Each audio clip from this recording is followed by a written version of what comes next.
comenzando esta reunión,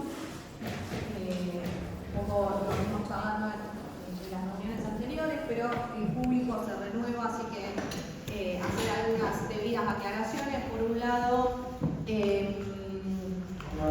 sepan que independientemente de que yo sea presidenta de la Comisión de Ambiente, estas mesas de trabajo no son en el contexto de la comisión, sino que son un proceso impulsado independientemente del trabajo de la Comisión de Ambiente de la legislatura.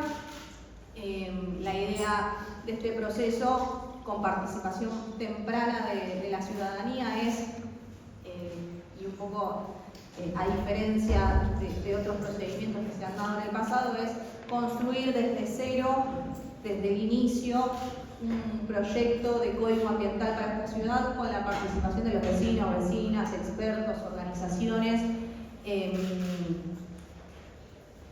Y como les decía, poder construirlo desde el inicio. Me parece que la lógica en la que muchas veces nos vemos insertos es, bueno, presentamos un texto y debatimos sobre ese texto, y en este caso, por la importancia que tiene un código ambiental, por la envergadura que también tiene un proyecto de estas características, era importante y me parecía un acto de respeto hacia la ciudadanía convocarlos a participar desde el primer momento, desde el minuto cero. Así que un poco en esa línea decidimos organizar las mesas de trabajo en función de los distintos temas que nos fueron recomendando y sugiriendo, tanto otros bloques legislativos como incluso algunos que surgieron de las mesas. En particular, esta mesa tiene que ver con la articulación entre el código urbanístico y el futuro código ambiental, entendiendo que son dos códigos que tienen mucho que ver entre sí, pero que a la vez rigen y que regulan materias distintas. Es un tema, el código urbanístico, que surgió en casi todas las otras mesas de trabajo, y nos parecía importante que haya un espacio específico destinado a poder escuchar a los vecinos y vecinas en esta materia.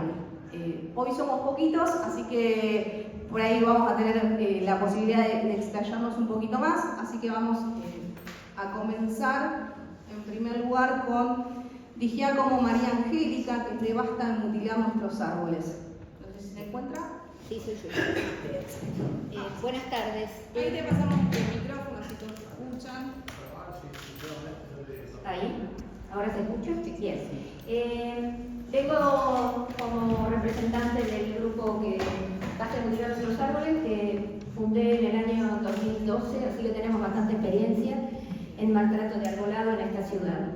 Nos interesaba que esta reunión en particular fuera para arbolado, pero a último momento, la semana pasada, nos enteramos que la iban a poner junto con la de biodiversidad.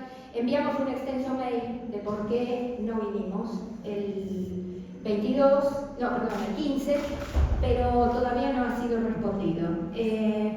Entre las razones, además de que muchas de las personas que se habían anotado no podían venir el 15, otra de las razones es que queríamos armar algo bien fundamentado, y en particular porque el tema de biodiversidad es solo uno de los temas de lo que importa para el ambiente, el arbolado. Así que seguimos pensando que tendría que haber sido una reunión especial para arbolado. Por otro lado, cuando nos referimos a articulación, queremos hacer notar que no solamente importa la articulación con el código urbanístico, sino que todas las leyes y códigos que tenemos, porque lamentablemente las funciones ambientales del arbolado no son reconocidos en ningún documento del gobierno de nuestra ciudad. Por empezar, en el plano urbano ambiental, el arbolado se vislumbra como un adorno. En la ley 3871 de mitigación del cambio climático no aparece ni una vez la palabra árbol, ni arbolado, ni follaje. En el plan de acción climática 2050, en ningún momento aparece la palabra follaje. Lo que dice es más y mejores árboles, pero acá se está escondiendo el hecho de que los beneficios ambientales del arbolado dependen del follaje. Cuanto más hojas tengamos, más beneficios. Tanto la fijación de dióxido de carbono como la transpiración, que es lo que contribuye a que baje la temperatura, como la ralentización de la caída del agua en eventos de precipitaciones copiosas. Todo eso depende del follaje. Por lo tanto, no considerar el follaje es no tener idea de por qué decimos que el arbolado es importante para la salud ambiental, física y psíquica de quienes habitamos y transitamos la ciudad. Cuando decimos más árboles, se esconde el hecho de que no alcanza con plantar. Porque un árbol añoso, de follaje frondoso, que ya quedan muy pocos en la ciudad, la mayoría de los árboles que tenemos no tienen el follaje que corresponde por su edad y por su tamaño. Cada árbol que nosotros perdemos, imagínense que el pliego de licitación hace que prometen a las empresas 5.800 extracciones por año, sin contar las 2 o 3 por semana, que es por lo menos lo que nos llegan a nosotros, de talas ilegales por parte de las empresas constructoras, principalmente, pero también otros comercios, depósitos y demás. Por eso nos interesa también participar de la reunión de sanciones, que según parece todavía no tiene fecha, porque hasta que no se considere que todo esto es un daño al ambiente, no vamos a poder lograr que sean sancionados estos actos de vandalismo contra un bien común que además es un ser vivo. Y como tal, todo daño que le hacemos, ya sea con podas, talas, extracciones o corte de raíces, es totalmente irreparable. Hay que entenderlo de una vez por todas. No dejar de manejarnos por mitos y aprender un poco de arboricultura urbana, escuchar a quienes saben. Bueno, otra cosa que quería aclarar, por eso decía que lo de más árboles no sirve. No nos alcanza con tener más árboles si estamos perdiendo todo el tiempo follaje.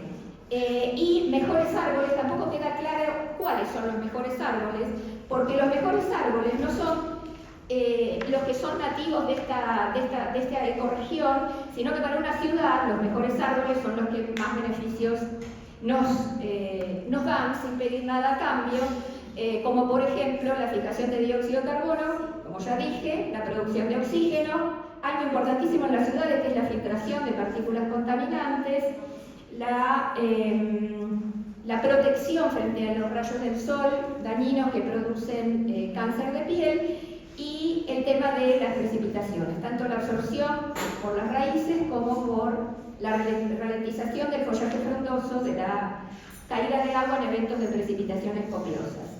Entonces, hablando de esta articulación, nosotros estamos muy interesados en participar en el Código Ambiental porque creemos que es la última oportunidad que nos queda de que alguna vez sea considerada la importancia del follaje y de sus beneficios ambientales, porque como dije antes, no aparecen en ningún lado.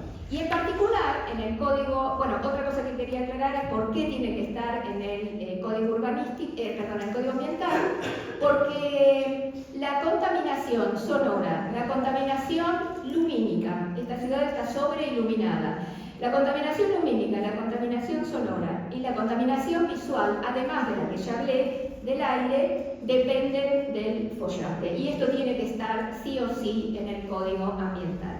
Con respecto al código urbanístico, en el artículo 7272, que dice reserva de árboles, dice, esto lo comentamos desde Basta de Mutilar, tanto en la audiencia pública del 2018 como en la del 2024, dice así: todo proyecto de construcción, reforma edilicia o actividad urbana en general deberá respetar el arbolado público existente o el lugar reservado para futuras plantaciones, de conformidad a la normativa de arbolado público urbano. Esta conjunción o debe ser reemplazada por la conjunción y, porque si no le estamos dando permiso a tirar un árbol y poner una plantera cuando la construyen en su lugar. Vemos con beneplácito que por fin salió en el tema de balcones, aumentaron la distancia desde la vertical del filo del cordón y 1 metro desde el eje de arbolado de alineación. Lo que vemos como extraño es que en el código urbanístico, en todas las definiciones, no dice a qué le llaman eje del arbolado de alineación. Parece que fuera algo discrecional. Por último, con respecto al código urbanístico, en las herramientas de compromiso ambiental, habla de, a ver, aquí qué herramienta, isla de calor. Dice que, bueno, destinar cubiertas, terrazas, un 25% de la superficie cubierta a techo verde, pero en ningún momento habla de por qué tiene que ser esto. Es decir, la biodiversidad depende del número de especies y no de que sean nativas, porque podemos poner simplemente el 25% de salvia guaranítica y con eso no tendríamos biodiversidad. En la prevención del efecto isla de calor, como suele pasar, no está el arbolado. Y por otro lado, hay un párrafo que nos preocupa muchísimo, que es que dice que se puede, perdón, ahora no lo encuentro, pero bueno, discúlpenme, pero era algo así como que se podían reemplazar las superficies vegetadas exóticas por superficies vegetadas nativas, que se podía reemplazar metros verdes por no sé qué. Todo eso tiende a que cada vez perdamos más espacios verdes. Con el tema también, y insistimos con el tema de los pulmones de manzana. Por ejemplo, el fallido plan de canje de metro por capacidad constructiva adicional, que no es ganancia, sino que es pérdida. ¿Cuáles son los ejes del Código Ambiental que nosotros consideramos que tienen que estar? El arbolado, los metros verdes del suelo absorbente, los cursos de agua y el verde vegetal vivo. Esto también tiene que figurar en los espacios verdes, no menos del 85% de suelo absorbente. Y otra cuestión más, bueno, nosotros lo que tenemos es que lograr que las ciudades sean más saludables, que la gente deje de estar expuesta a las altas temperaturas, a las inundaciones, a la mala calidad del aire y a los rayos del sol dañinos. Por tanto, bueno, lo último que quería decir es hacer hincapié en lo de las hojas, porque biológicamente es lo que producen los beneficios. Todo el tiempo el gobierno de la ciudad, hasta en Arbopedia, habla de los beneficios del arbolado, pero nunca dicen que es del follaje. Por lo tanto, nosotros lo que tenemos es una destrucción permanente de la biomasa por podas sistemáticas y reiteradas, extracciones y talas. De esta manera, nuestro patrimonio natural, paisajístico y cultural está siendo tratado sin el respeto que merece y que merecemos como ciudadanía. En un contexto mundial de cambio climático, no se están tomando las medidas de adaptación basadas en el arbolado de follaje frondoso, el verde vegetal vivo y el suelo absorbente, imprescindible para la protección ante olas de calor y eventos cada vez más frecuentes de precipitaciones copiosas. El panorama se agrava, considerando la política de cementación, especulación inmobiliaria, construcción sobre humedales costeros, reducción de espacios verdes. Ambos factores repercuten negativamente sobre la salud ambiental, física y psíquica y la calidad de vida de quienes habitamos y transitamos la ciudad. Tenemos mucho más para decir, pero no quiero ocupar más espacio. Gracias.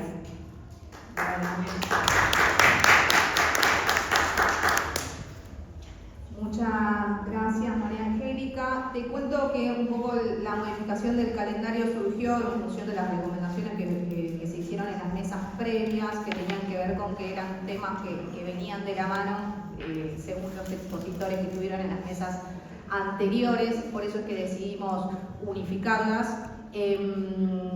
Por otro lado, respecto a la mesa de sanciones, nosotros hicimos una reprogramación de las mesas y mandamos por mail, que no te llegó, pero nos comprometemos a mandártelo. Estarían quedando 2 mesas con convocatoria de las organizaciones. Una de ellas tiene que ver con la energía y la movilidad sustentable para el martes que viene, y una última mesa de un tema muy importante que tiene que ver con la evaluación de impacto ambiental. La mesa de sanciones, al igual que la de articulación entre código urbanístico y código ambiental, pensamos que tendría que ser algo similar de articulación entre los códigos existentes, el código contravencional de la Ciudad de Buenos Aires, que es donde están efectivamente las sanciones, y no en el código ambiental propiamente dicho. Pero bueno, te digo que esas, como decía al principio, un poco es un plan de trabajo en proceso participativo, y justamente en función de esa participación es que fuimos modificando el cronograma de las mesas de trabajo, pero queda a disposición el mail del despacho si nos querés mandar cualquier información que crees o que cualquiera de ustedes considere que puede sumar a este proceso, son más que bienvenidos, y en todo caso, si no, también podemos organizar algún encuentro o reunión para tratar temas específicos que hayan quedado fuera de los temas que tratamos en general. Pero tratamos de hacer más eficiente, lo más eficiente posible el cronograma de las mesas, porque sabemos que es un horario complicado, que a veces es muy complejo y que muchas de las organizaciones tienen la voluntad de venir y aportar a este proceso, y nos parecía que, bueno, parte de ese respeto que les tenemos es escuchar esas recomendaciones que nos fueron haciendo. Sí, yo lo único que quería que quedara claro, que por eso vine hoy, es el tema de la articulación, el tema de las sanciones. En todos los pliegos de licitación debería, aunque sea como fue el de luminarias, que nos estropeó el arbolado por no considerar el arbolado preexistente, las veredas, bueno, y así siguiendo. En cuanto a articulación, los pliegos de licitación, los proyectos de ley en los que hemos trabajado, que todavía no han sido tratados, como el proyecto del Instituto del Bosque Urbano y las modificaciones a la Ley 3263, entre otros, y el tema del arbolado va mucho más allá de la biodiversidad. Eso es lo que nos interesaba que quedara claro. Muchas gracias, Jessica. Bueno, muchas gracias. Le voy a pasar la palabra a Manuel Dueña de Pacha, Tercer Movimiento Histórico. Ahí si querés para tener el...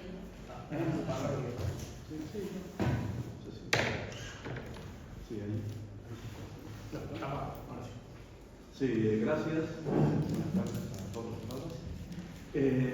Una primera cuestión es que hay que hacer articulación con varias cuestiones, varias que las mencionó Angélica, pero hay uno en particular que es el código de edificación. Es tan importante como el código urbanístico desde el punto de vista ambiental, porque ahí los materiales no son sostenibles. Hay una cuestión terrible, digamos, porque pues, tiene que ver con la materialización.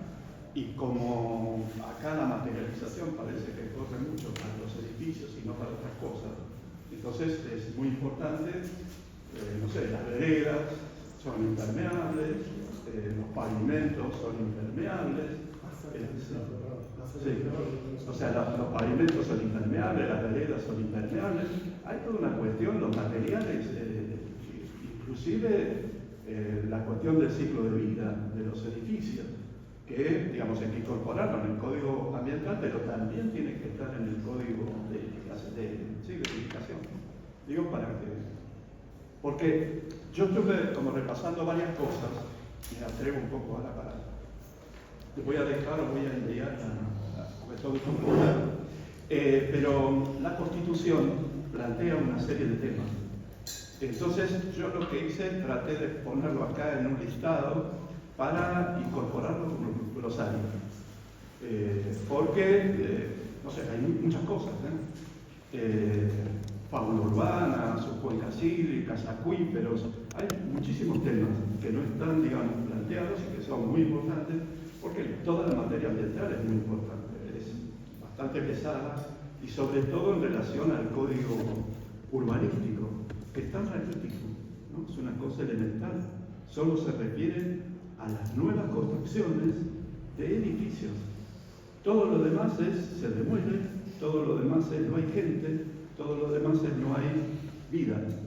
Y eso es muy notorio, porque cuando uno dice, los códigos ¿para qué son? Son para regular conductas, o sea, son de regulación, no son para escribir lindas expresiones, como que a lo mejor se pueden escribir hasta en la Constitución o en el plan urbano ambiental, porque son directivas generales, en fin, uno más o menos puede entenderlo. Pero los códigos son para regular, entonces tiene que haber materia específica. El único capítulo de materia específica del código urbanístico es el que dice cuál es la altura de los edificios, cuánto tiene que medir un local, es el único. Todo lo demás es, no sé, podríamos usar la palabra casi para trasladarla, pero no estaría bien.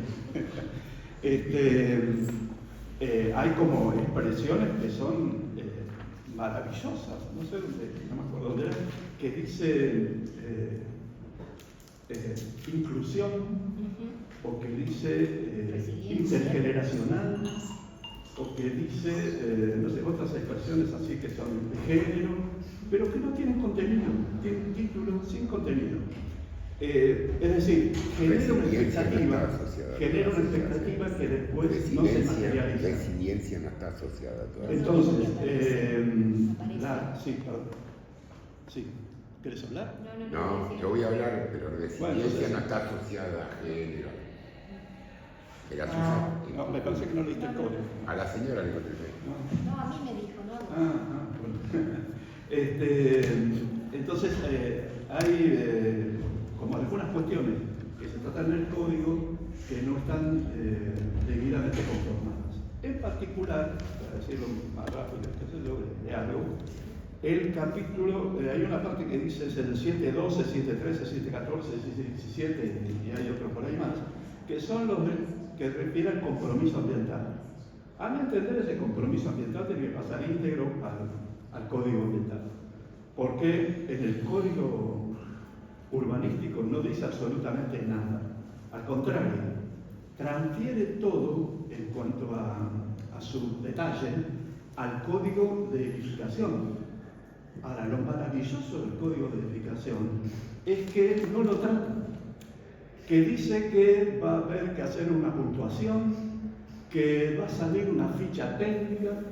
Las fichas técnicas, tendría que haber como, no sé, 20 fichas técnicas, solamente quedó una, porque el año pasado, en diciembre del año pasado, sacaron otras 3.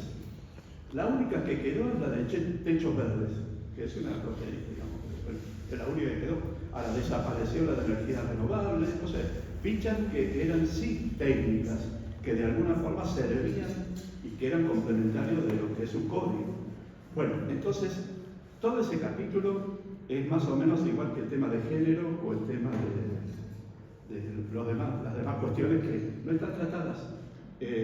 Yo es la primera vez que veo, pues, hay algunas leyes que no tienen reglamentación. El propio código urbanístico no fue reglamentado en su momento. La reglamentación que salía decía artículo primero sin reglamentar, artículo segundo sin reglamentar, así hasta el artículo 200 no sé cuánto, que todos decían sin reglamentar. Esa es la reglamentación del código del 2018.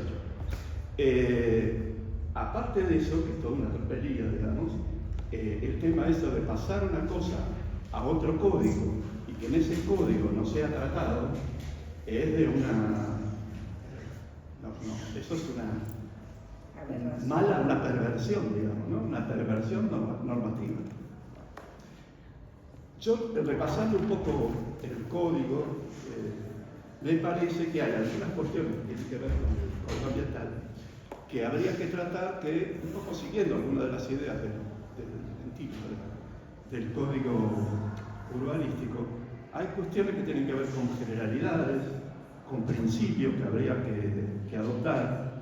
Principios como algunos decían recién, el derecho a una habitación para el desarrollo humano, las condiciones de vida saludables, la planificación urbano-ambiental, que la única que dice el código urbanístico no lo traduce en términos ambientales, aunque usa la misma palabra. Entonces está lleno de términos, muchos en el código urbanístico, que requieren ser modificados. Tanto que estaría bueno hacerlo de nuevo. Porque, que la ley 2930... Código a la vez, te diría. Sí, no, te lo quiero encargar a vos todo, pero lo que quiero decir es que realmente reformulado tendría que haber sucedido lo que no pasó, diga así, que la ley 2930 preveía que los dos códigos fueran simultáneos. No que se diera uno primero y otro después. Lo dice expresamente, en un artículo expreso. Lo cual ya es, digamos, de sacrilegio. Entonces, no, pero requiere una reformulación profunda del código urbanístico.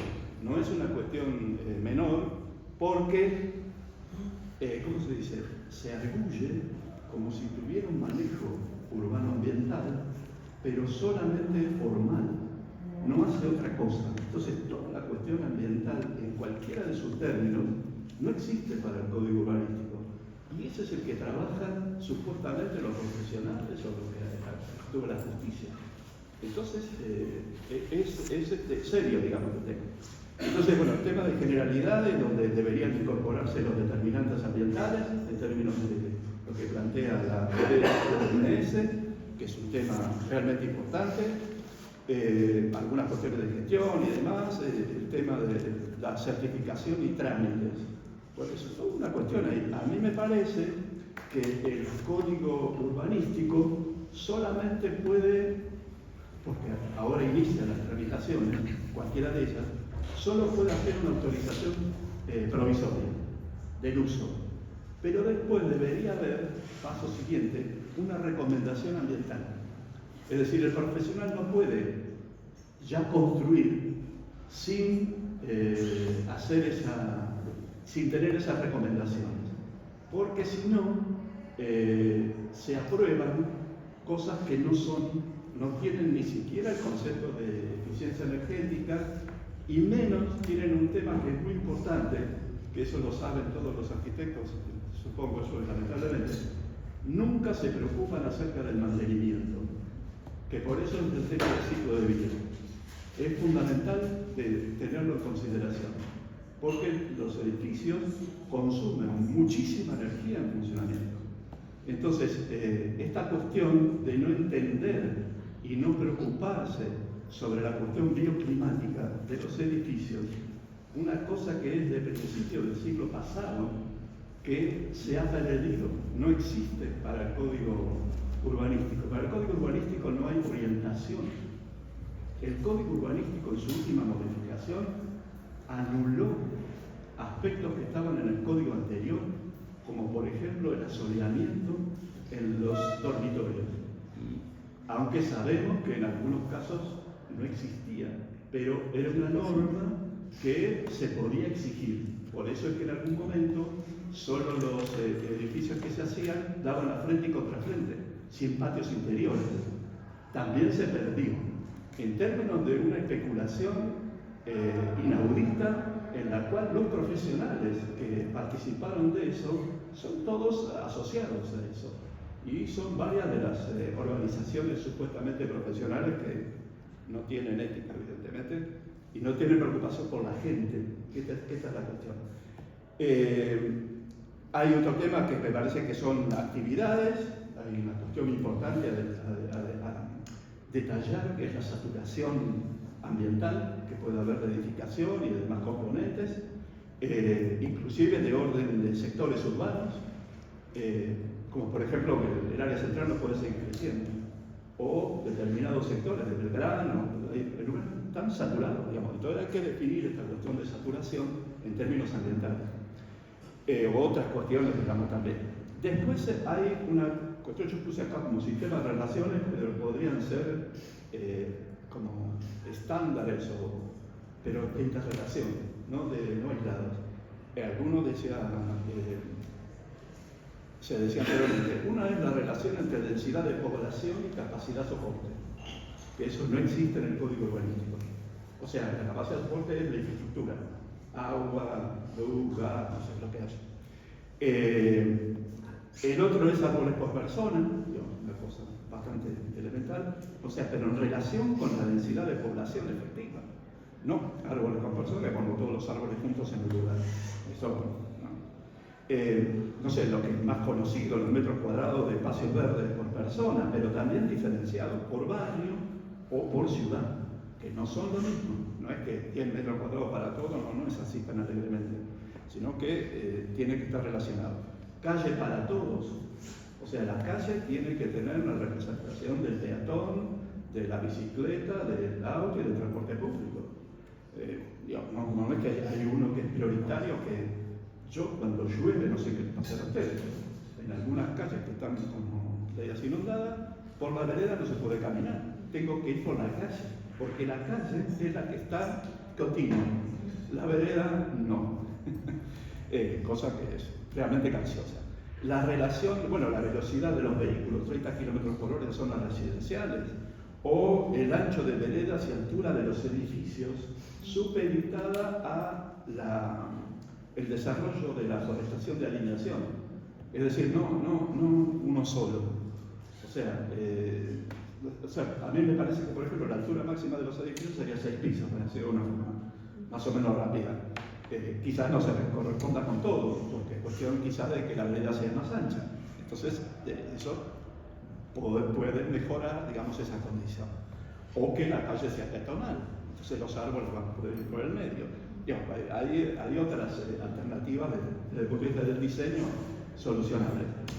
Una cuestión que me parece importantísima, que es la cuota de riesgo hídrico ante cambio climático, que, si no mal recuerdo, era como 350, que habíamos discutido ahí en el COPE con la gente de los meteorólogos, que también es un tema desconocido para el código urbanístico. ¿Qué serán los meteorólogos? Para el código urbanístico no existe. Si hay alguien que no existe, son los meteorólogos. ¿Me permite una breve interrupción? No, porque ya termino. Bueno. Después todo lo que quiera. Pues no, después me pierdo yo. Listo. Hay una cuestión que me parece, bueno, del compromiso ambiental, que me parece que hay que trasladarlo íntegro al código ambiental. Después redefinir varias cuestiones: ribera, ciudad resiliente, lineamiento del hábito, regulación del hábitat. Todas esas expresiones que están en el código urbanístico son deficientes, o sea, son insuficientes para decir un término ambiental. Lo mismo, ajustar otras cuestiones, suelo solvente en el centro del Libre de Manzana. Bueno, eso tiene que ser tratado desde el punto de vista ambiental, no como esa obra que dice nada. Al contrario, permiten construir por debajo del nivel, no sé, una serie de cosas que... Otra cuestión es la rehabilitación. Ahí plantean la rehabilitación edilicia, pero está puesta en términos de mantenimiento, digamos. No, tiene que ser rehabilitación bioclimática o sostenible, es decir, donde se mejoran los edificios existentes con aislaciones, con incorporación de energías renovables, es decir, que mejore las condiciones para las personas que viven en los lugares, pero no hay que demolerlos, porque son parte del patrimonio que, a mi entender, podríamos llamar intergeneracional. No es patrimonio solamente donde, no sé, pasó un día a San Martín. Todo maravilloso, hay edificios que son maravillosos, no denostar los edificios en sí, pero, digamos, todo tiene valor patrimonial. ¿Por qué? Porque son recursos naturales que están incorporados históricamente a determinada cosa, además de tener cierta identidad, que entonces no hay que perder. Eso es parte de la preocupación ambiental. Ver el paisaje, ver el tema histórico y la salud mental de las personas, porque son los vecinos que viven en un lugar que de golpe se sienten que están en un ámbito que les es desconocido. Estoy más o menos en tiempo. La otra son, o sea, hay un montón de cosas para juzgar, y otros son los instrumentos de actuación ambiental, que también hay que definirlo, por ejemplo, la capacidad constructiva, la capacidad de soporte, la adaptación del espacio público, el cambio climático y las inundaciones, con los materiales, la biodiversidad, el suelo solvente, en fin, todas estas cuestiones. Sí, esto es un listado también grande, el ciclo de vida que decíamos de los edificios y el mantenimiento. Una norma posible de adoptar, que es la de Passive House, que es la que se utiliza en fin, tengo que decirlo, se utiliza en la Comunidad Económica Europea. Es una norma ambiental, digamos, tiene varias décadas que plantea ahí para los edificios especialmente el tema de ahorro energético, confort térmico y acústico, calidad del aire interior, reducción de las emisiones de dióxido de carbono. Son los que buscan de alguna forma emisión cero de los edificios. Es una norma muy importante, o sea, más allá del nombre de la norma, el contenido que tiene la norma es muy importante y evidentemente el Código Urbanístico no lo quiso adoptar, porque nosotros lo hemos pedido en su momento en cada una de las reuniones, pero no existe. El otro tema es, un estudio microclimático, o sea, tiene que haber preocupación sobre el microclima en la ciudad. Hay muchos microclimas diferentes. Hay muchos estudios hechos por la gente de ciencias exactas acerca de esa cuestión, ¿no? Después hay un tema que se podría llegar a definir, que son programas. O sea, el código ambiental podría tener programas específicos. Entonces, no sé, programas, por ejemplo, para recuperar y ampliar los espacios verdes barriales, para fortalecer la participación ciudadana, para promover viviendas y espacios públicos sostenibles, para integrar saberes ambientales, para transformar la gestión de los residuos. Son todos programas posibles, digamos, que se los puede incorporar perfectamente al código, que por ejemplo no los tiene tan bien definido el código urbanístico, pero que son otro tipo de programas, que nunca los va a tener, no lo puede. Programas de recuperación y de restauración ambiental, y ahí hay varios: crear y restaurar espacios verdes barriales, transformar calles y veredas. Bueno, ahí hay varios programas de concientización y sensibilización por la sostenibilidad. Ahí viene toda la cuestión de sostenibilidad de la educación formal e informal, hábitos sostenibles en la vida cotidiana, los facilitadores comunitarios. Hay varios, digamos, programas que pueden tener que ver con eso. Y el otro son protocolos.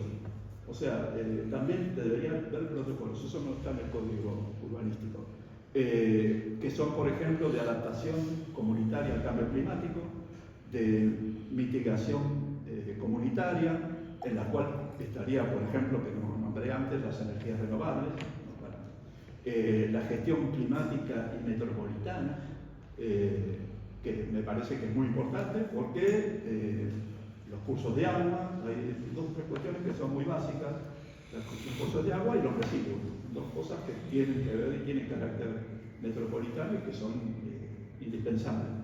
Quizás también podría ser el aire, el suelo, pero digamos, esas dos cuestiones me parece que son centrales. Y ya para terminar, pero que es el tema de indicadores ambientales sostenibles. Entonces, en este sentido, de calidad ambiental, de gestión de recursos, de sustentabilidad urbana, de equidad ambiental. Equidad ambiental, digamos, por ejemplo, áreas expuestas a riesgos urbanos, acceso diferencial al espacio verde, presencia de perspectiva, presencia de perspectiva ecosocial. Es decir, hay como indicadores posibles desde el punto de vista ambiental que es importante anualmente, o no sé, depende un poco de cada uno de ellos, pero que sirvan de información, de sensibilidad al cambio climático, de salud ambiental, que es una cuestión también muy importante que la legislatura de la ciudad no ha tratado, digamos, adecuadamente. Sin embargo, hay muchos trabajos hechos por los profesionales de salud con la cuestión ambiental, sobre todo de la zona sur, y que eso es materia, digamos, me parece, a incorporar, porque el tema ambiental se solapa con toda la cuestión de salud. Entonces, es como ineludible. O sea, eso, más el tema de los materiales en el código de edificación, son materia, digamos, básica.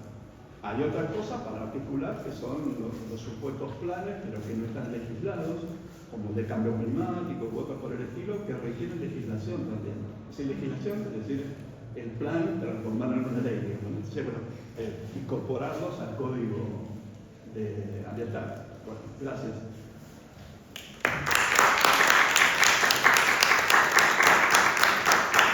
Muchas gracias. A disposición. Le paso la palabra a Mario Sirulnikov. Bueno, gracias. Hola, buenas tardes a todos. De paso le paso el aviso a María José, que está al lado mío. Me gradué de docente ambiental hace 10 años. Bueno, porque hace mucho que no lo veo. Yo quiero referirme a un tema muy concreto, que es cómo desgranar las incumbencias que debería tener el Código Ambiental para poder condicionar todos los otros códigos que fijan reglas para hacer cosas, para meter mano en la ciudad. De acuerdo a cómo estaba redactado el Estatuto para la Ciudad de Buenos Aires, por eso es un tema pendiente, porque tendríamos que haber empezado por ahí. La resiliencia es la capacidad de un organismo, de una organización, de una construcción, para poder recuperar el equilibrio después de un impacto. Esa es resiliencia. y no lo aprendí en la teoría, lo aprendí en un comercio de alfombras. El pelo de la lana merino tiene la capacidad de volver a la posición más rápido que cualquier otro pelo, por eso las alfombras de lana merino duran tanto tiempo. ¿Está claro? Es poder recuperar el equilibrio después de un impacto.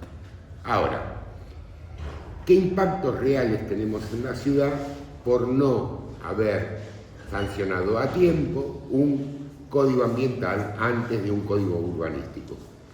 El código ambiental crea las condiciones de cuáles son las habilitaciones y cuáles son las restricciones. Por ejemplo, recién se hablaba de las alturas de inundación. La verdad que las alturas de inundación tienen una cota que está registrada a 4 cuadras de acá, en la iglesia que está en Belgrano y Defensa, que es la cota de la inundación de 1805 de 5 metros 24 centímetros. Si alguien escribió que en la ciudad se puede construir a partir de los 3 metros 50, está hablando macana, porque la cota histórica es la inundación de 1805. Las rutas nacionales están hechas con esa cota, y en algunos lugares se nos falseó y por eso se inundaron recientemente. Por ejemplo, entre Campana y Escobar. Corrieron el cartelito del lugar y listo. Quiere decir que el Código Ambiental fija las condiciones reales a las cuales se tienen que atener todos los otros códigos, sean de edificación, sean de el uso de los espacios disponibles, de cómo se explotan esos espacios, de cuáles son las especies arbóreas, porque si es por especies arbóreas nativas, no las había hasta que Sarmiento trajo los primeros eucaliptos y otros árboles. Ya lo conté en una de las primeras audiencias. Esto era pampa rala. Acá había algunas casuarinas, algunos zambúes, espinillos y pastizal pampeano, que son esos pastos duros y enormes que parecen cañas de bambú, pero son pastos, ese pastizal pampeano. Entonces, no podemos volver el ambiente urbano a como era antes que los españoles pisaran acá. Tenemos que encontrar un equilibrio entre las dos cosas. El tema de la selección de los árboles es muy delicado porque los plátanos o los tilos generan alergias. Entonces, las especies tienen que ser tales que no produzcan daños a la salud. Tienen que tener follaje, sí. ¿Qué alturas tienen que alcanzar? Y si tenemos ciudades en las que tenemos calles, en las que tenemos veredas, por las veredas circulan los servicios públicos debajo de las veredas, por las calles circulan los autos, cortamos las raíces para que anden los autos, cortamos las raíces del lado de la vereda para hacer la zanja. Los árboles crecen, envejecen, y un día, en una sudestada, se caen 1000 y pico de árboles, 1600 árboles, como por ejemplo el 16 y 17 de mayo del año 2000. Yo en ese tiempo trabajaba en Defensa Civil. 1643 árboles en un día. Y con los daños que eso produce. Las noticias las vemos siempre, cada vez que hay un incidente de eso. Se cayó un árbol arriba de una casa en Palermo Viejo. Y sí, no hay ninguna novedad. Quiere decir que hay que poder seleccionar cuáles son las especies arbóreas que mitiguen esos riesgos, cuáles son los árboles que aportan follaje, que son capaces de absorber dióxido de carbono, todas las emisiones de los autos, hacer de pantalla de ruido, pero eso sí, que no crezcan para arriba, porque si crecen para arriba y las raíces quedan chiquititas, tenemos accidentes, se caen arriba de casas. Cada vez que se caen en las avenidas anchas después de una tormenta, es porque las raíces quedaron chicas para lo que es el árbol. Miren, hasta el año 2011 yo trabajaba en Ortiz do Campo y Las Heras, en la dependencia de la Ciudad de Buenos Aires, donde sigo trabajando, pero está mudada a 11.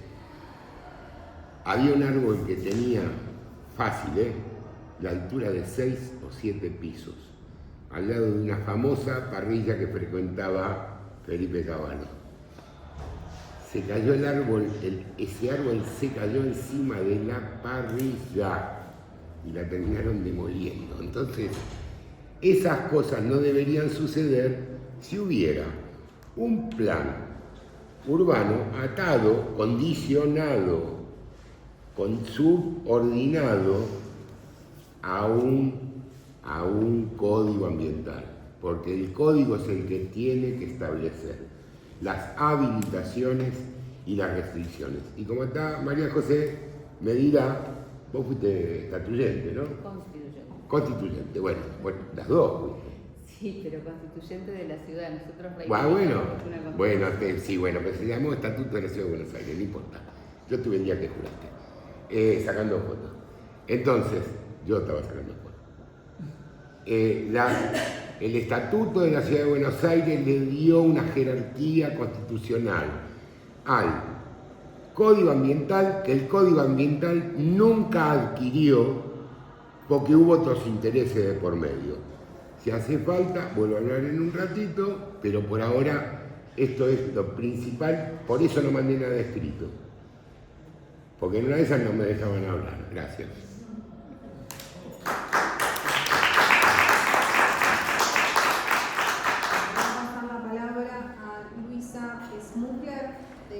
Que es vecina de Villa Urquiza. Y por lo tanto vecina de mi comuna 11.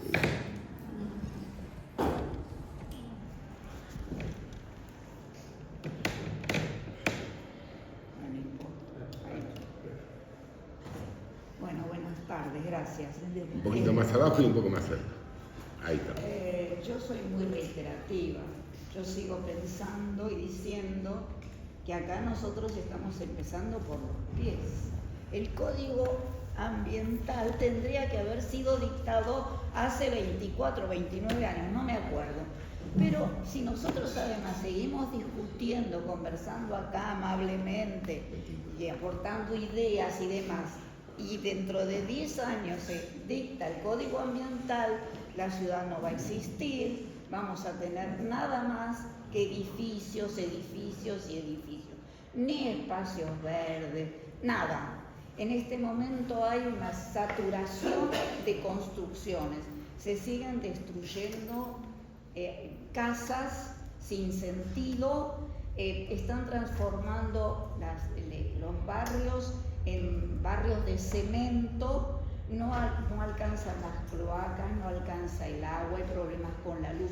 Pero el tema cloacal es increíble y el agua también, no alcanza el agua, porque donde había una casa con 5 personas, ahora hay un edificio con 30 o 40, que además no tiene estacionamiento y entonces ya no se puede estacionar en ningún lado. Esto es terrible. Ahora, yo pido por favor que ya se haga algo para parar esta locura, que si seguimos así, esto no tiene, digamos, estas hermosas conversaciones y proyectos, ideas y demás que estamos tratando ahora, no tienen ningún sentido, porque esto es constante. Yo vivo en Blanco Encalada, entre Holmberg y Plaza, ya hay una construcción en la esquina de Plaza, que por supuesto hace que en mi casa haya olor a cloaca, pero no es solo mi casa. Enfrente hay un proyecto para construir 8 pisos, en una casa hermosa, que ya no existe. O sea, seguimos hablando y conversando mientras la ciudad está siendo destruida. Entonces, ¿de qué ambiente estamos hablando si no podemos parar esta destrucción? Por favor, diputada, le pido que tomen conciencia, que usted representa, si no me equivoco, al Partido Socialista. Entonces, no importa que no se apruebe, presenten un proyecto ya y que se discuta en la legislatura. Entonces todos los vecinos vamos a saber quiénes son los que están a favor del ambiente, de los vecinos y de la ciudad y quiénes no, y quiénes se están beneficiando, obviamente, por el proyecto de las construcciones. No hay duda, son muy pocos los nombres, los conocemos los vecinos. Pero entonces, yo creo que esto lo veo como un disco rayado. Siempre digo lo mismo. Ahora, bueno, no quiero seguir por lo mismo. Muchas gracias y dejo a consideración.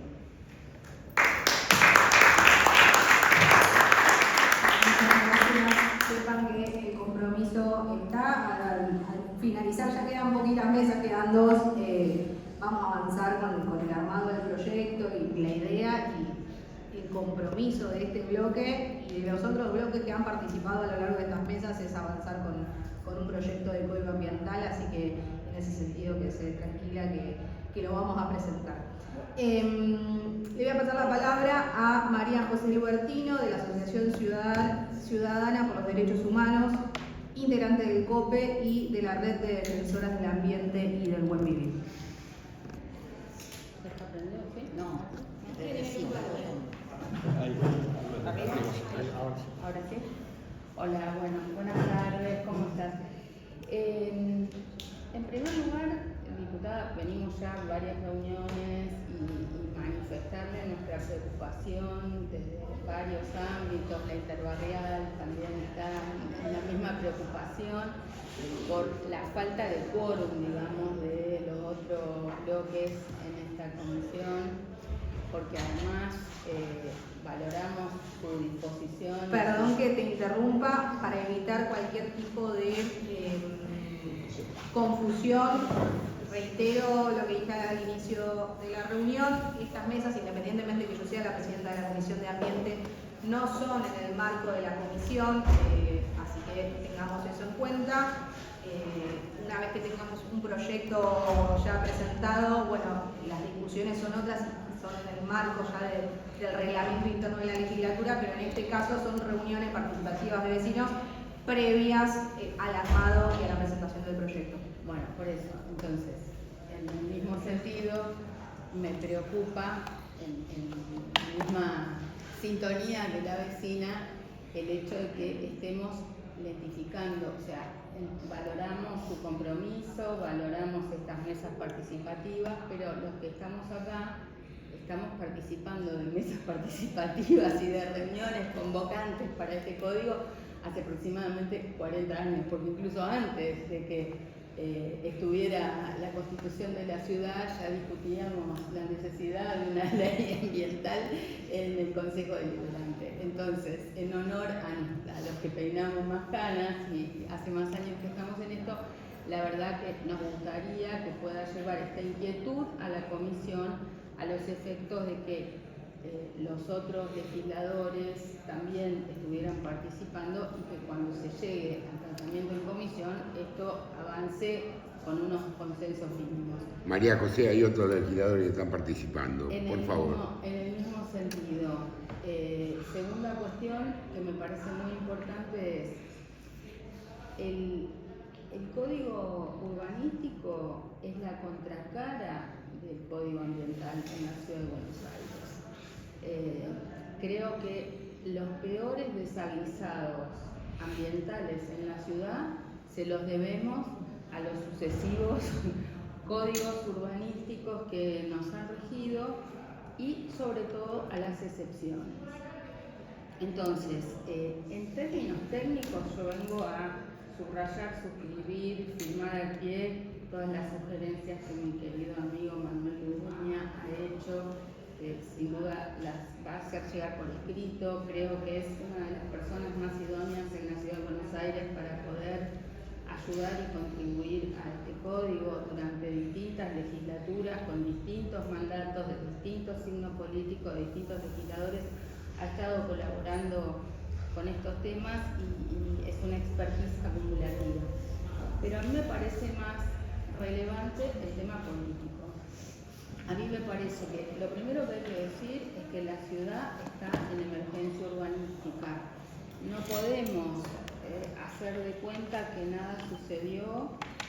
La ciudad sigue avanzando, el extractivismo urbano sigue avanzando y las sucesivas reformas que se han hecho al código urbanístico empeoraron la situación. En primer lugar, yo creo que debería prohibirse todo tipo de excepciones a las normas vigentes, porque si hay normas generales, No se puede estar haciendo excepciones ni por convenios inmobiliarios, ni por ninguna situación, de ninguna manera. Hay una regla general, se tiene que aplicar a todo el mundo. No puede haber permanentes situaciones de excepción, porque se le criticaba a la norma anterior las excepcionalidades y se hace un código urbanístico que vuelve a repetir el esquema. Cambian los gobiernos, pero las situaciones se retornan. Esto en primer lugar. En segundo lugar, de las últimas modificaciones que ha hecho el código urbanístico son todas para empeorar el ambiente en la ciudad. Todas. ¿No? La verdad que no se me ocurre una que sea a favor del ambiente. En primer lugar, en la constructividad, en las alturas. Por supuesto, hay barrios con vecinos de clases medias o mayores capacidades o mayores habilidades por sus formaciones, por sus profesiones, que han podido resistir y revertir parcialmente en algunos puntos y planos. Pero sobre todo, los barrios más humildes, los barrios donde las personas están luchando por su supervivencia, y la verdad que en muchos casos no se pueden poner a organizar para defender un espacio verde, un espacio público, el tema de las alturas. Pero digo, se ha afectado con gravedad. Doy por ejemplo, todo el negocio inmobiliario y la especulación inmobiliaria en La Boca ha originado no solamente todos los desalojos que estamos viendo, sino un desaguisado en términos ambientales en un barrio que quiero defender acá. Este código ambiental no solamente tiene que mirar el equilibrio ecológico, las variables que tienen que ver con el cambio climático, con la biodiversidad en la ciudad, los temas que venimos hablando en las audiencias anteriores. Hay que defender el paisaje, y el concepto de ambiente también tiene que abarcar el tema de las identidades en los barrios. Incluso, en mi tesis doctoral, y hay mucha bibliografía al respecto, los temas de la protección patrimonial también hacen al ambiente cuando estamos hablando de una ciudad. Entonces, yo verdaderamente le dedicaría un capítulo, y no solamente al patrimonio natural, sino que hay espacios que están intrínsecamente vinculados, la preservación del patrimonio con la naturaleza, y eso hace al ambiente y al paisaje. Entonces, quiero decir, barrios enteros se han visto damnificados y no hay fuerza o organización barrial que permita revertir esta situación. Lo vivimos en Palermo, lo vive La Boca. Hay muchos ejemplos de vecinos más organizados en algunos barrios, como puede ser el caso de colegiales, etcétera. Pero digo, es responsabilidad de esta legislatura, en primer lugar, declarar la emergencia urbanística y ambiental en la ciudad. Me parece que hay que parar con las demoliciones.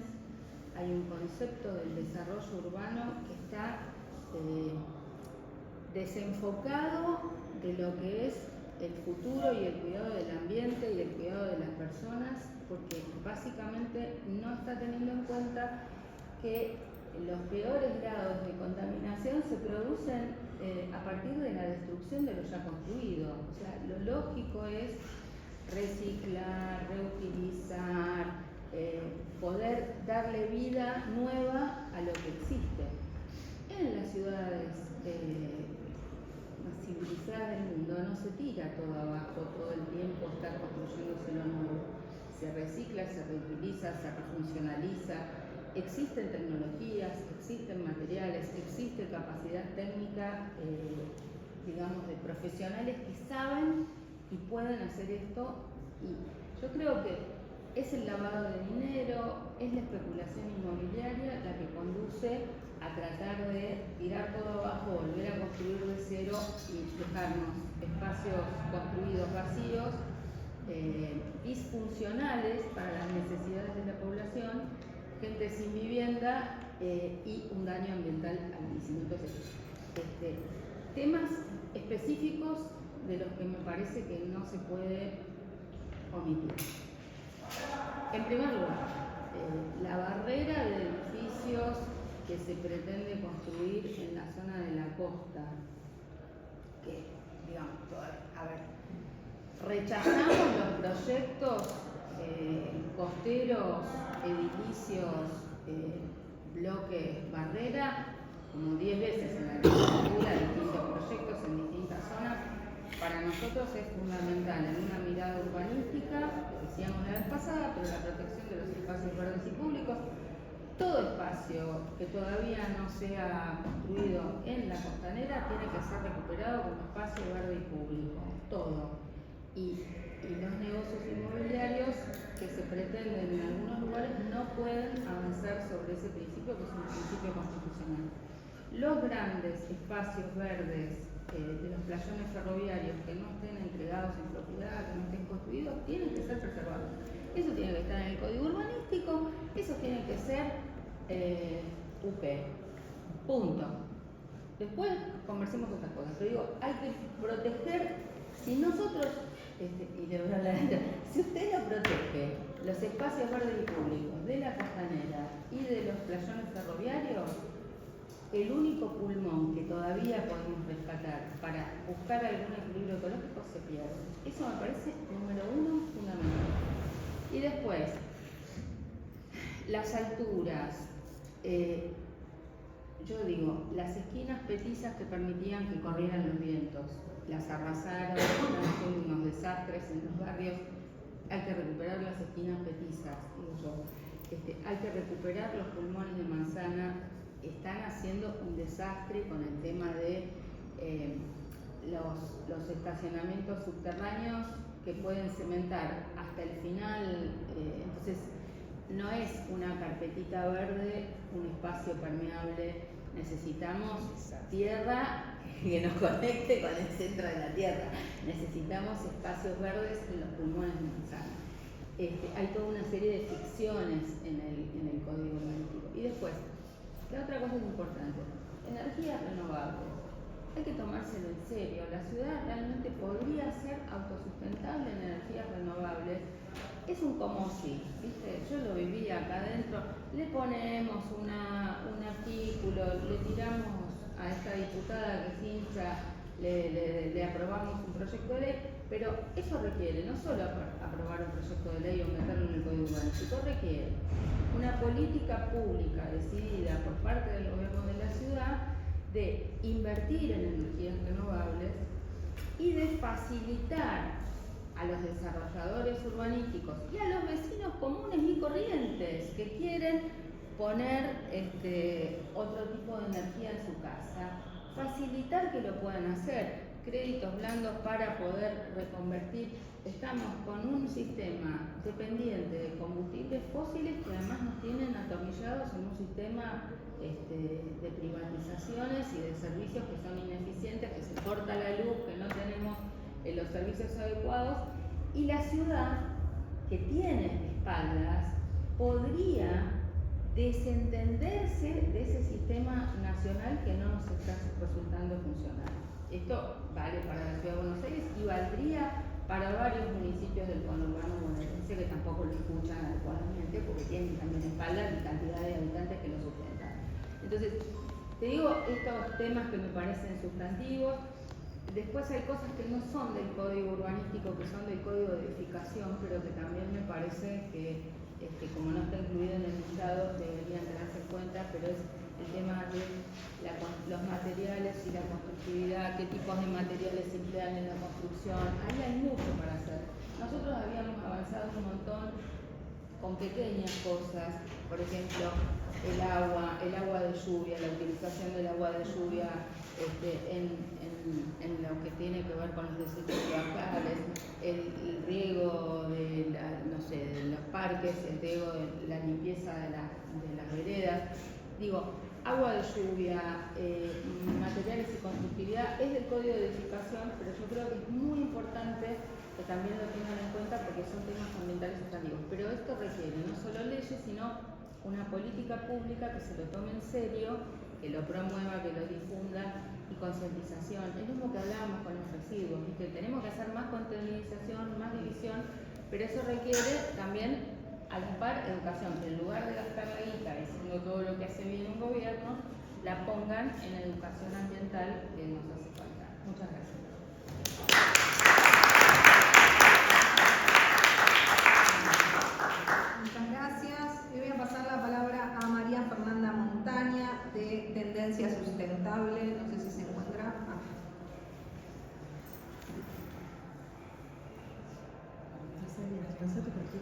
Así se presentaron. Muchas gracias. Bueno, buenas tardes. La verdad que muchos temas álgidos en los que coincido. Al respecto, yo lo que puedo aportar es herramientas más prácticas, ¿no? De repente, estábamos hablando de Passive House. Es una certificación importantísima, como decían, tiene muchísimos beneficios.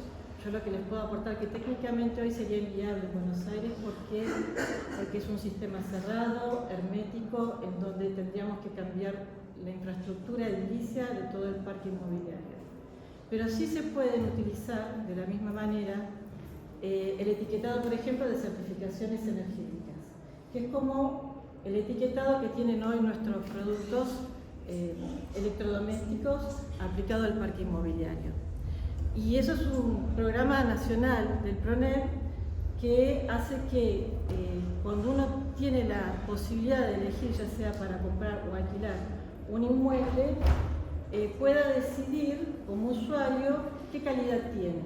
Entonces, vamos a ver ahí una radiografía muy simple en un etiquetado, que atrás hay mucho trabajo de física aplicada a los materiales de la construcción, en donde el usuario va a poder decir, bueno, este inmueble tiene etiqueta B. Es un estándar de calidad ambiental del inmueble. Es como un estándar de calidad, pero no es solamente eso. No es solamente eso, sino que es como una consecuencia, porque en realidad lo que uno tiene es un índice que es de prestaciones energéticas de kilowatt hora al año, ¿no? Por metro cuadrado. Entonces eso, de alguna manera, yo soy arquitecta y también trabajo en la parte de la construcción. Hoy estoy como Tendencia Sustentable, que es un medio que está dirigido a arquitectos, constructores, desarrolladores, que piensan diferente, que tienen la convicción de que tiene que cambiar la forma de que uno construye porque tiene consecuencias en el habitar. El habitar tiene que ver con la salud de las personas, con la protección, con la psicología. Hay muchas certificaciones que se pueden utilizar como matriz para poder tener como guía, sí. Passive House tiene un origen académico, ¿no? Fue gestada en una universidad en Europa. Wellness tiene un origen de una cámara de la construcción de Estados Unidos. La certificación LEED, que está acá en Argentina, también de Estados Unidos, pero tiene también que ver con una cámara, busca muchas veces beneficiar a quienes, por ejemplo, utilizan todo lo que es la parte arbórea, nativa, por una cuestión de menos, de hacer más pequeño el uso del agua en cuanto a lo que es el mantenimiento de los espacios verdes. Entonces eso se premia. O sea, hay un montón de ecosistemas de certificaciones que no por eso certificar y tener la cocarda es lo que realmente uno tiene como objetivo, sino utilizarlo como un mapa guía. Y esas diferentes certificaciones pueden ayudarnos a, de repente, tamizar ciertas experiencias que pueden ser válidas. De Passive House creo que es la mejor, pero el tema pasa por una limitación técnica, ¿no? Porque cuando a veces nos ponen en las publicidades barrio privado con casa Passive House. Entonces, a ver, ¿a qué se trata? Bueno, en el mejor de los casos es bioclimática, en el mejor de los casos, pero en realidad, para hacer Passive House tiene que tener todo un sistema hermético de la casa, hermético. O sea, con bombas de calor, con bombas de refrigeración que necesitan un espacio en sí para poder destinarlo a esa función. Y además lo que son aberturas y demás. Creo que la construcción es una oportunidad de mejora. Se habló mucho de construcción en lo que tiene que ver con ambiente.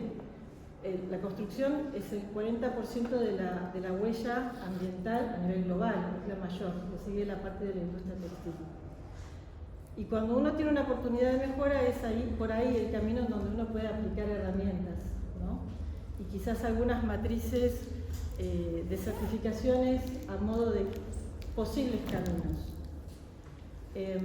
Y creo que la certificación energética del etiquetado de las viviendas puede ser una muy buena herramienta para el decisor, para el usuario que decide ir a vivir a un inmueble, ¿no? Ya sea temporal o habitacional.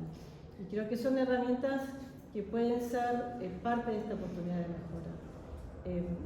Buenos Aires como ciudad hay seguramente lo habrán nombrado en alguna de las mesas de trabajo, pero Buenos Aires como ciudad está en el puesto 40 de 100 ciudades, no sé si lo mencionaron, de riesgo hídrico, una consultora que trabaja para todo lo que es la parte gubernamental y empresas privadas a nivel global, XDI se llama, puesto número 40, o sea, se acrecenta todo lo que tiene que ver con las sudestadas, con movimientos de los centros ciclónicos y anticiclónicos, que hace que estemos realmente, como decías vos, ¿no? Ya nos sirven los indicadores de hace 80 años, ¿no? Y eso es menester actualizarlos, ¿no? Porque hay una situación totalmente diferente en donde son cuestiones de datos técnicos y científicos, o sea, no es una cuestión de relativismo. Y eso creo que es importante tomarlo como herramientas. Bueno, muchas gracias.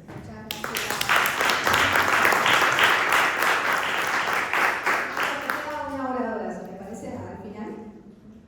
Es brevísimo. Y además me acaban de mandar un mensaje del laburo. Tenemos una auditoría muy cortito.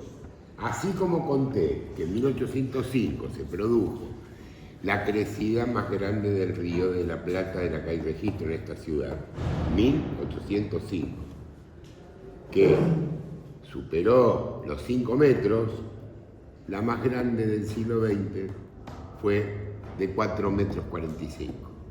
¿Sí? Y eso va decreciendo. Yo sé que hay un montón de catastrofismo en un montón de comunicaciones en nombre del ambiente, pero lo cierto es que los impactos van descendiendo como las olas llegan a la playa, llega la ola grande y cuando empieza la bajante empiezan a retroceder. Bueno, nosotros en este momento estamos teniendo un episodio de ingresión marina atenuada. 3 ballenas en 3 semanas se encallaron en proximidad de la ciudad de Buenos Aires. Eso mismo pasó hace 5.000 años, que cuando se formó el estuario del Plata como lo vemos hoy. Bueno, cuando pasó hace solamente 5.000 años, el agua del océano llegó hasta el puerto de Diamante. Entonces, 5.000 años, no todos los mitos ambientales que se dirimen son catastrofistas. Y hay que tenerlo en cuenta. Y no es casualidad que hace más de 2 siglos, fue 5 metros y pico, que en el siglo pasado fue 4 metros y pico, y que la crecida más grande que en lo que va de este siglo, que ya es un cuarto de siglo, fue de 3,60 metros. Muy difícil que pasen esos pronósticos de 5 o más metros sobre el nivel del mar. Les pido disculpas porque me tengo que ir, porque hay una auditoría de personal en mi laburo. Entonces, la seguimos otro día. No me anoté, pero cuando fui al laburo y me dijeron no, Russo, es a partir de las 4 de la tarde. Así que les pido disculpas. La seguimos la próxima. Bueno, le voy a pasar la palabra a Mora Arau de Fundación Ciudad.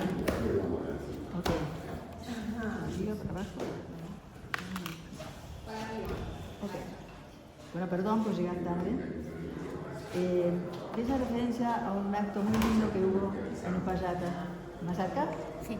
En Uspallata con el cumpleaños número 30 de la autonomía de la Ciudad de Buenos Aires. Si no fueron, se la perdieron. Ya nos invitaron. Bueno, no sé por qué me invitaron a mí. De todos modos, hubo 2 oradores principales que habían sido constituyentes en su momento. Uno de ellos era Antonio María Hernández, un cordobés constitucionalista, que era parte de la comisión redactora, y el otro que era Yoma, que no fue parte de la comisión redactora, pero sí fue parte de la negociación con Alfonsín de los distintos términos de la Constitución. Recuerdo siempre lo que dijo Antonio María Hernández. El problema con las constituciones no es que no se cumplan, y que ni siquiera se lee. Yo creo que este es un caso muy particular de gobiernos sucesivos que han venido no leyendo la Constitución. Me parece fantástico que hagamos un código ambiental, va a ser tardío, va a tener que convivir con otros códigos que fueron aprobados antes. En el artículo 27 creo que es de la Constitución y el 24 de la ley 2930, que repito, porque esto también se ha olvidado, la presente ley constituye el Plan Urbano Ambiental de la Ciudad Autónoma de Buenos Aires, ley marco a la que deberá ajustarse la normativa urbanística y las obras públicas. Ni la normativa urbanística ni las obras públicas se han ajustado desde hace muchos años a los criterios del Plan Urbano Ambiental. Y de ahí vienen muchas de nuestras desgracias. Otro punto que quería tocar es que necesitamos una revisión de las normas, por lo cual las normas ambientales, por lo cual el digesto de leyes ambientales es fundamental. Muchas de ellas son terriblemente generosas. La ley de ruido es muy generosa con el ruido y con los productores de ruido. La ley de aire también es muy generosa con los que generan contaminación, sobre todo de particulado. El CUR es una agresión a la ciudad y la reforma del CUR es una agresión aún mayor a la ciudad, a los barrios, no solamente a los barrios de casas bajas que increíblemente, según el CUR, se llaman de baja sustentabilidad. Y en cambio los altos, grandotes, esos que generan mayores isla de calor, todos esos que son el cigarrillo de los inconvenientes, esos son de alta sustentabilidad. Así que, aunque sea, deberíamos tratar de usar el diccionario de Real Academia, el María Molinar o cualquiera de ellos para ver si podemos decir algo sustancial. Por ejemplo, para dar un ejemplo concreto y ser corta, el Código Urbanístico permite edificaciones en la llanura de inundación del Riachuelo de 28 y 35 metros. ¿Cómo va a aguantar el Código Urbanístico semejante cosa? El señor acaba de decir que, contrariamente a lo que están diciendo todos los científicos del mundo, me ha tocado soy parte del Código Asesor Externo, la Comisión de Asesora Externa de Cambio Climático antes estaba la APRA, ahora está la Secretaría de Ambiente, Subsecretaría de Ambiente, en la cual evidentemente toda la literatura está coincidente en que los océanos están aumentando su nivel, no solamente por el aumento de agua que viene de los glaciares y de las nieves eternas, que ya no son más eternas, sino también porque el agua caliente ocupa más espacio que el agua fría.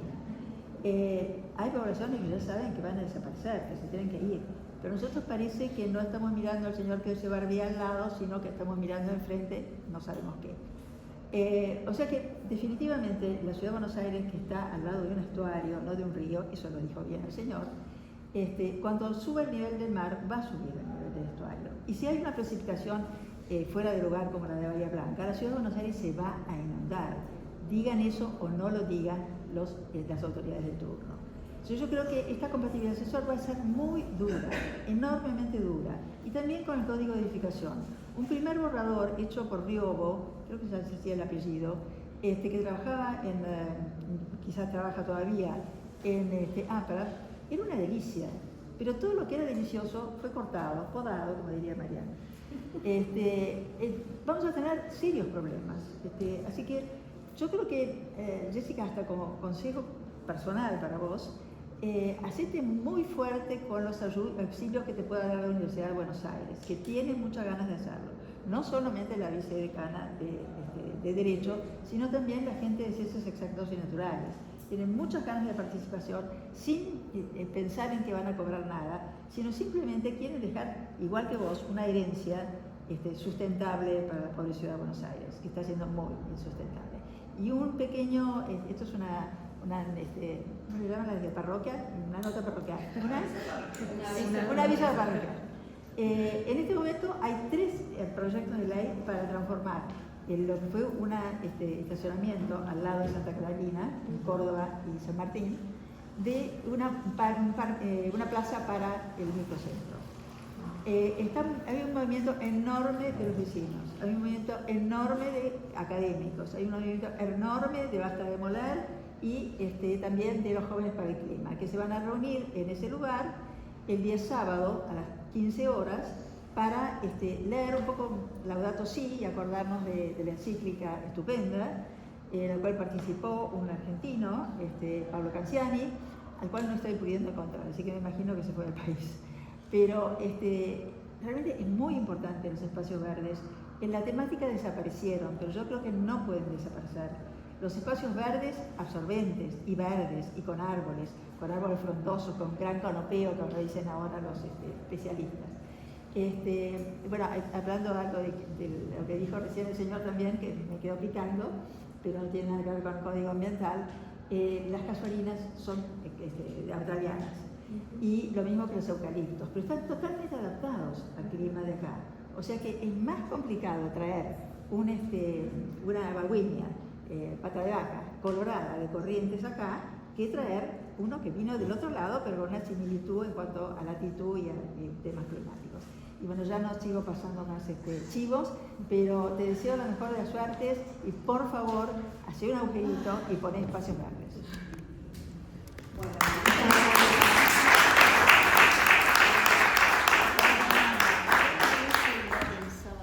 muchas gracias a todas.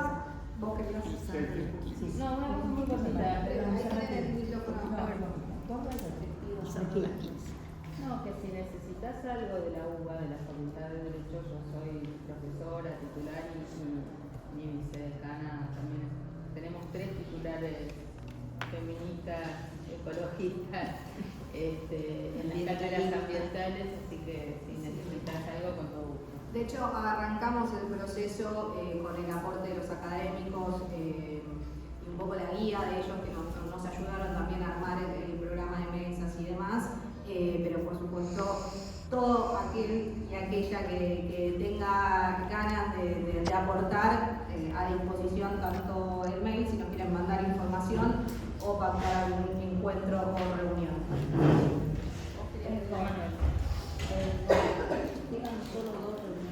Quedan 2, queda una de energía y movilidad sustentable, que es un tema que surgió en varios encuentros y reuniones por fuera también de estos encuentros, y la última de evaluación de impacto ambiental también para que vengan a aportar.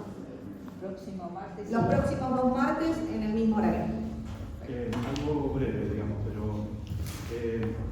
estaba bien, decía María José, el tema de las tierras públicas, el tema de en realidad el código podría avanzar en prohibir la venta de tierras públicas, porque es un tema, digamos, muy sentido para los vecinos, y es una cuestión, digamos, de limitaciones que hay, porque la disponibilidad de tierras públicas se requiere, digamos, básicamente, como decirlo, para espacios verdes, pero también para otras cuestiones, no es para lo único, además.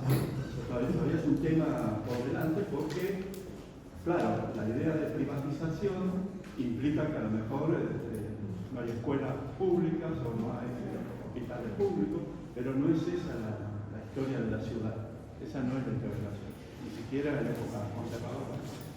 Y un tema sustantivo que no está todavía en la primera línea, pero que viene, es la parrilla ferroviaria de Retiro, porque tienen todo el interés de mudar las terminaciones ferroviarias a Palermo, cerca de la Facultad de Derecho o encima de Saldía, y ganar toda esa franja.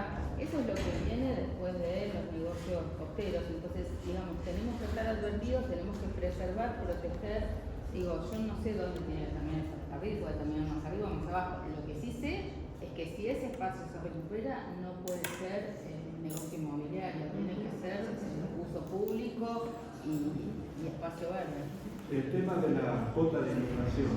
Se mencionó mucho. Bueno, fue, digamos, pero por ejemplo, alguna vez nosotros vimos en el tema de la zona sur, lo que no puede haber en varios sectores es construcciones permanentes. Y si lo fueran, tiene que ser con el criterio de que las plantas bajas tienen que ser libres. En todas las áreas de riesgo hídrico, las plantas bajas tienen que ser libres. Es decir, no es que a lo mejor no se pueda construir, como por ejemplo puede ser el borde de los arroyos, que es todo un tema para para plantearse. Entonces hay como técnicas para poder hacer, pero evitando, digamos, que sean en planta baja, igual que, no sé, todos los pavimentos que se hagan en la zona sur tienen que ser todos permeables, no impermeables, las calles, las veredas, todo. Claro, que hay muchas posibilidades. Y la otra cuestión, solamente para, no sé, preguntar si se quiere, pero el tema del cambio climático, por un lado está el aumento del nivel de las aguas, pero por otro lado está el aumento del nivel de humedad, que eso genera, digamos, que los acuíferos aumenten su nivel. Entonces hay un tema permanente que es más allá que solamente las inundaciones. Además del tema de los tornados y no sé qué otra cuestión, que la gente de cambio climático lo ha estudiado Barros y Canciani, todos han estudiado eso y hay estudios sobre eso. Ahora sí, muchas gracias a todas.